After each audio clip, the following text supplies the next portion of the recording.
The breaking news that we have for you is that, to the surprise of many, including, I'll be honest, myself, the Supreme Court has denied Donald Trump's bid to stay his criminal sentence. He is scheduled to be sentenced tomorrow to no jail time, but as of tomorrow, he will officially be sentenced for the 34-count felony conviction in New York. The Supreme Court asked and answered. They have said no to Donald Trump's bid to stay his sentencing. Michael, I want to get your take on how we started the day today with the judge ruling that Trump was in contempt of court for the 10th time, connected to violating the gag order. And while he threatened jail, while he has mentioned the possibility of jail time before, since he didn't believe that $1,000 would actually make a difference to Donald Trump, today we seem to see him make the most serious threat yet. I just want you to read on the judge's posturing today and whether you think it actually is a real possibility that Donald Trump gets put behind bars here. Okay, so Donald Trump just had an absolutely catastrophic meltdown in federal court. And we're not talking about your typical courtroom drama here.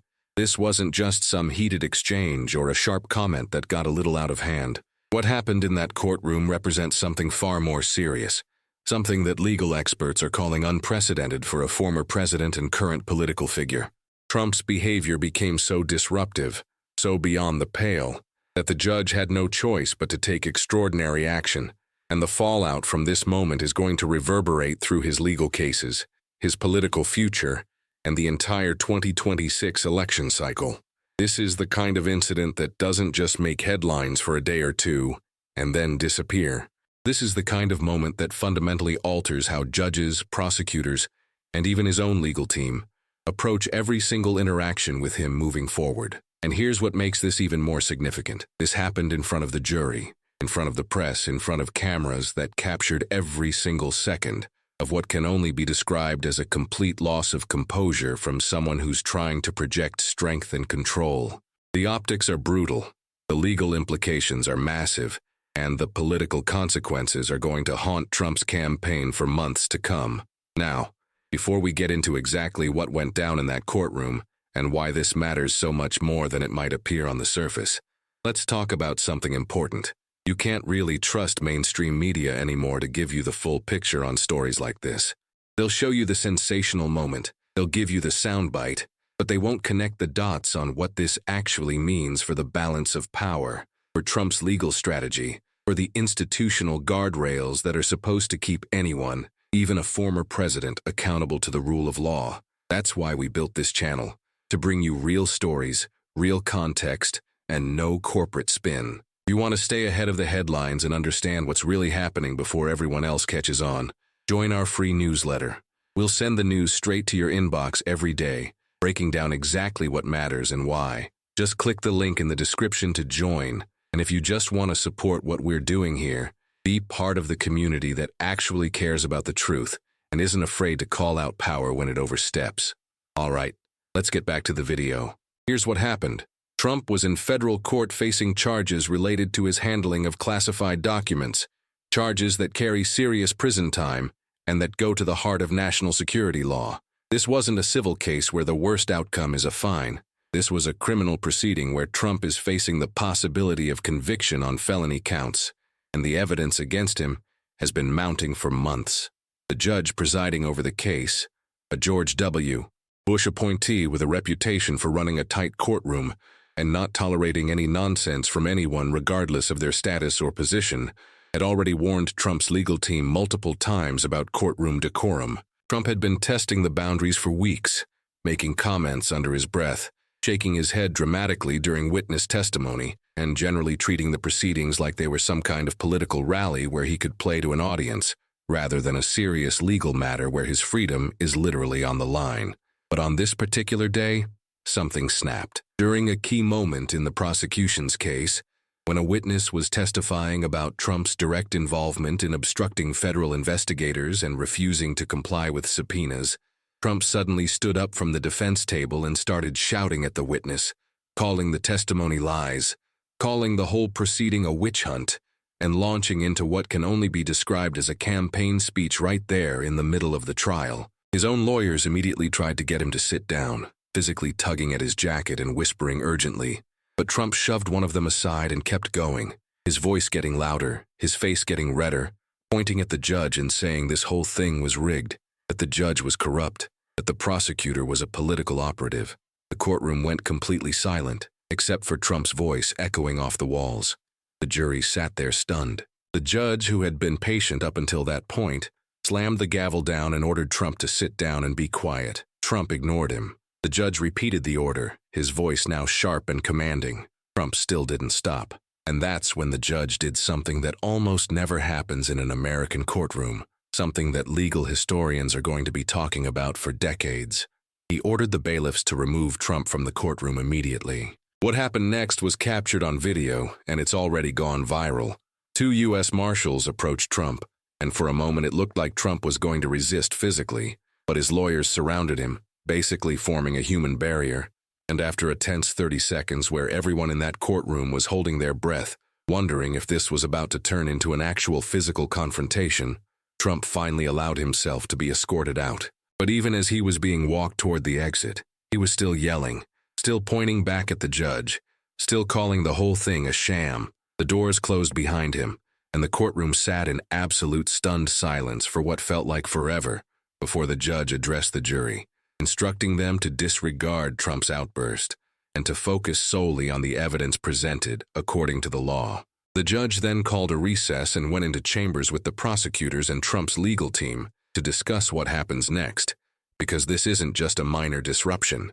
This is a defendant in a federal criminal trial openly defying a judge's direct order, engaging in behavior that could constitute contempt of court, and doing it all in front of the jury that's supposed to be deciding his fate based on evidence and law, not on theatrics and outbursts. And this is where things start to unravel in ways that go far beyond just this one trial. Because what Trump did in that courtroom isn't just bad optics or a momentary lapse in judgment. It's a direct challenge to the authority of the federal judiciary, and judges do not take that lightly. The judge in this case now has several options, none of them good for Trump. He could hold Trump in contempt of court, which would mean fines or even jail time until Trump agrees to comply with courtroom rules. He could revoke Trump's bail and order him detained for the remainder of the trial, arguing that his behavior demonstrates he's not willing to follow the conditions of his release. He could impose a gag order that's even more restrictive than what's already in place, essentially barring Trump from speaking about the case at all, even outside the courtroom. Or he could do all three. And here's the thing that Trump and his team clearly didn't think through. Federal judges have enormous power to control their courtrooms, and they have the full weight of the U.S. Marshal Service and the federal prison system behind them to enforce their orders. Trump might be used to getting away with defying norms, ignoring subpoenas and dragging out litigation in civil courts where the worst that happens is he pays a settlement. But criminal court is a completely different beast. In criminal court, the judge has the power to put you in a cell, and there's no amount of money or political posturing that changes that fundamental reality. Now let's break down what this actually means, because the implications here go way beyond just one bad day in court. First, understand that Trump's entire legal strategy across all of his cases has been built on delay, distraction, and delegitimization. He wants to push every trial past the 2026 midterms, ideally past the 2028 presidential election, so that he can either win back the White House and potentially shut down federal prosecutions against him, or at least use the trials as a rallying cry for his base, painting himself as a victim of political persecution. But that strategy only works if he can maintain some level of control over the narrative, if he can keep positioning himself as the strong leader being attacked by corrupt institutions. What happened in that courtroom completely undermines that narrative. Because here's what voters saw. Not a strong leader standing up to corruption, but a defendant who couldn't control his temper, who got physically removed from a courtroom by federal marshals, who was so out of control that his own lawyers couldn't stop him. That's not strength, that's chaos. That's someone who fundamentally cannot handle the pressure of being held accountable under the law. And for voters who are already on the fence about Trump, who maybe voted for him in 2016 or even 2020, but have been getting tired of the constant drama, this is exactly the kind of moment that pushes them away for good. Second, This incident gives prosecutors in every single one of Trump's cases a massive gift. They can now point to this moment as evidence that Trump has no respect for the judicial process, that he's willing to obstruct justice even in the middle of a trial, that he's a threat to the orderly administration of the law. In the classified documents case, prosecutors have been arguing that Trump knowingly obstructed investigators and refused to return classified materials because he believed he was above the law. Well, Trump just stood up in court and demonstrated exactly that mindset in real time for everyone to see. In the January 6th case, prosecutors are arguing that Trump has a pattern of inciting violence and chaos when things don't go his way. Again, Trump just gave them a perfect example of that pattern playing out in a federal courtroom. Every prosecutor working on a Trump case just got handed a clip they can use to argue for stricter conditions, for faster trial dates, for harsher sentences if there's a conviction. Trump basically just made every prosecutor's job easier. Third, this is going to have a ripple effect on how judges in all of Trump's other cases handle him going forward. Judges talk to each other. They see what's happening in other courtrooms. And what they just saw is that giving Trump the benefit of the doubt, trying to treat him like any other defendant with some leeway for the fact that he's a public figure, doesn't work. He doesn't respect it. He uses it as an opportunity to push boundaries further. So now, every judge who has a Trump case on their docket is going to be thinking about what happened in that courtroom and asking themselves, do I want that circus in my courtroom?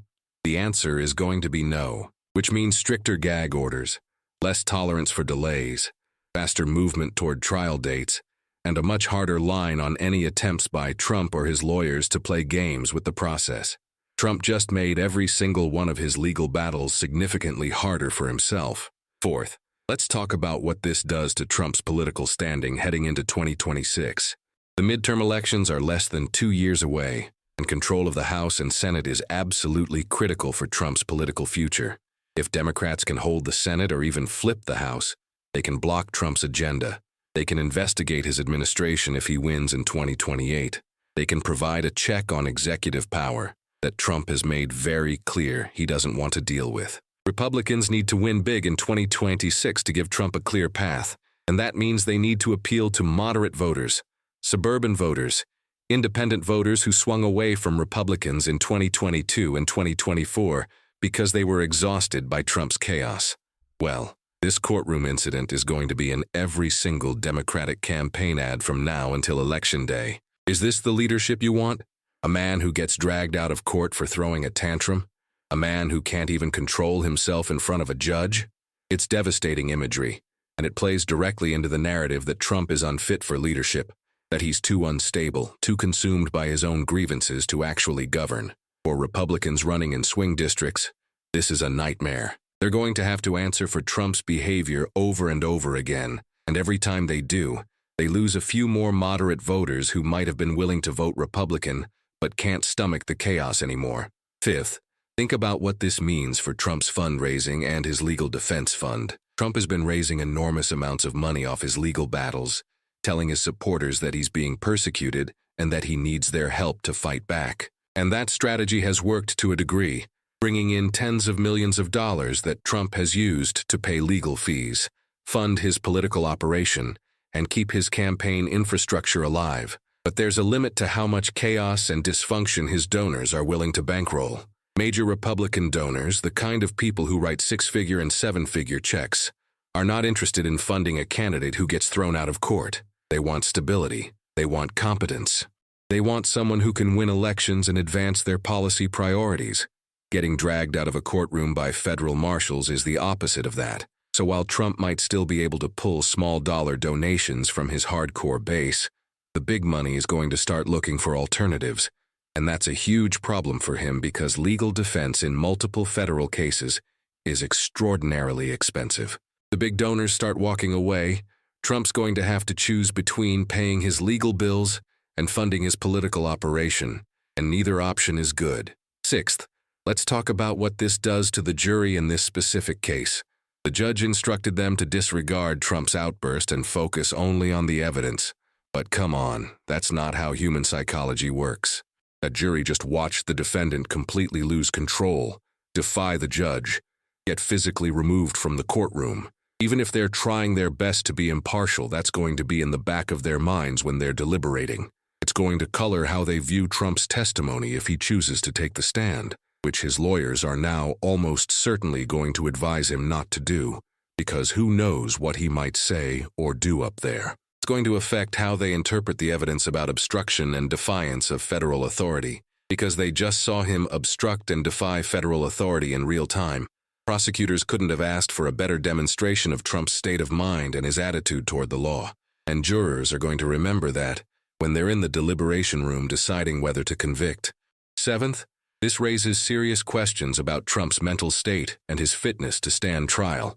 Now, his lawyers aren't going to argue that publicly because Trump would never allow it, but privately, there are going to be conversations about whether Trump is psychologically capable of assisting in his own defense, which is a legal requirement for someone to stand trial. If a defendant is so unstable that they can't control their behavior in court, can't work with their lawyers, can't follow basic courtroom rules, then there's an argument to be made that they're not competent to stand trial. That's a double-edged sword for Trump, because on one hand it could delay the trial, which is what he wants, but on the other hand it would involve psychiatric evaluations, court-appointed doctors, potential medication requirements, and a public acknowledgement that Trump is not mentally fit, which would be absolutely devastating to his political image.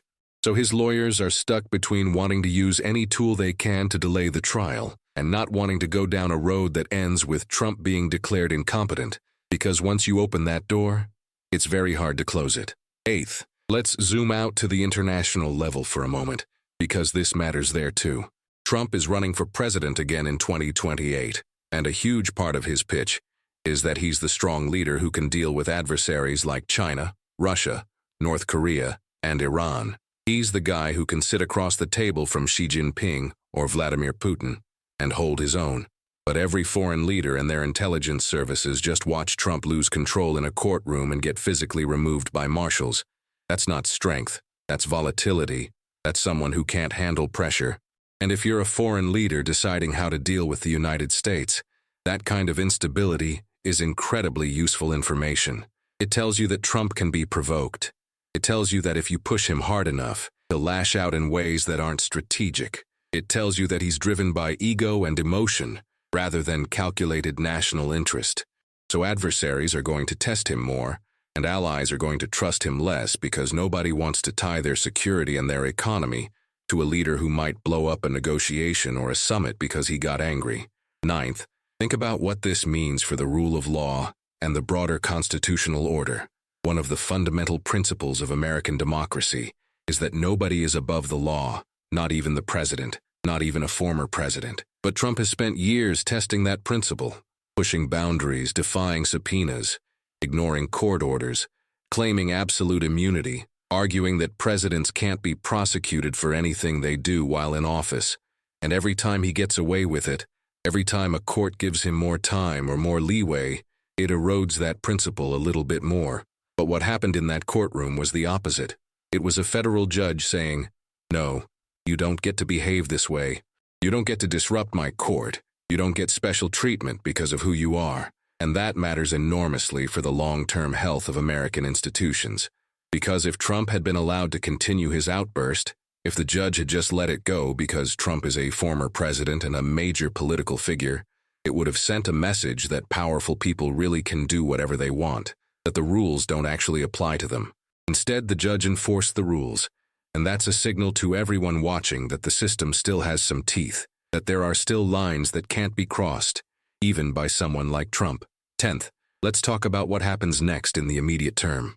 The judge is going to rule on whether to hold Trump in contempt, and that decision is going to come fast, probably within days. If the judge does hold him in contempt, Trump will have the option to appeal, which he absolutely will, but appeals take time, and in the meantime, the contempt order stands. The judge could also decide to impose additional restrictions on Trump's behavior, possibly including requiring him to attend the rest of the trial via video link from a separate room so he can't disrupt the proceedings again. That would be humiliating for Trump, sitting in a side room watching his own trial on a screen, while the jury sees an empty chair at the defense table, but it's well within the judge's authority to order it. Trump's lawyers are going to try to smooth this over. They're going to file motions arguing that Trump was just exercising his First Amendment rights, or that the judge overreacted, but those arguments are not going to fly. You don't have a First Amendment right to disrupt a court proceeding. The judge has absolute authority to maintain order in his courtroom, and Trump just crossed a line that judges take incredibly seriously. And here's the problem that Trump and his team still don't seem to fully grasp. Every time Trump does something like this, he gives prosecutors and judges more ammunition to use against him. Every outburst, every violation of a gag order, every attack on a witness or a judge, it all goes into a file that prosecutors can point to when they're arguing for stricter conditions or harsher sentences. It all becomes part of a pattern that demonstrates Trump's contempt for the legal process. And in federal court, judges have long memories and very little patience for defendants who waste the court's time and disrespect the institution. Trump is burning through whatever goodwill he might have had with the judiciary, and he's doing it in a way that's going to make every single one of his remaining legal battles significantly harder to win. So here's the bottom line. What happened in that courtroom wasn't just a bad moment or a PR problem that Trump can spin his way out of. It was a fundamental breakdown in Trump's ability to control himself under the pressure of legal accountability, and it's going to have massive consequences across every dimension of his life. His legal cases, his political future, his fundraising, his standing with voters, his relationships with Republican officials who are tired of defending his chaos, and his credibility on the world stage. The image of Trump being escorted out of a courtroom by federal marshals is going to define this phase of his post-presidency, and it's not an image that conveys strength or leadership. It conveys exactly the opposite. It conveys someone who is out of control, someone who can't handle the basic requirements of being a defendant in a criminal trial, let alone the responsibilities of being president. Judges in every other Trump case are watching this and adjusting their approach accordingly. Prosecutors are watching this and building their arguments around it. Voters are watching this and making decisions about whether this is really the person they want representing them. And Trump's own legal team is watching this and realizing that their biggest obstacle to winning these cases isn't the evidence or the law, it's their own client. This story is far from over. The contempt hearing is coming. The trial is going to continue. The other cases are going to move forward. And every step of the way, Trump is going to have to live with the consequences of what he did in that courtroom, because that moment is now part of the permanent record, a vivid demonstration of what happens when someone who spent their entire life avoiding accountability finally has to face it. Keep your eyes on this case, because what happens next is going to set the tone for everything that follows in Trump's legal and political future, and it's not looking good for him.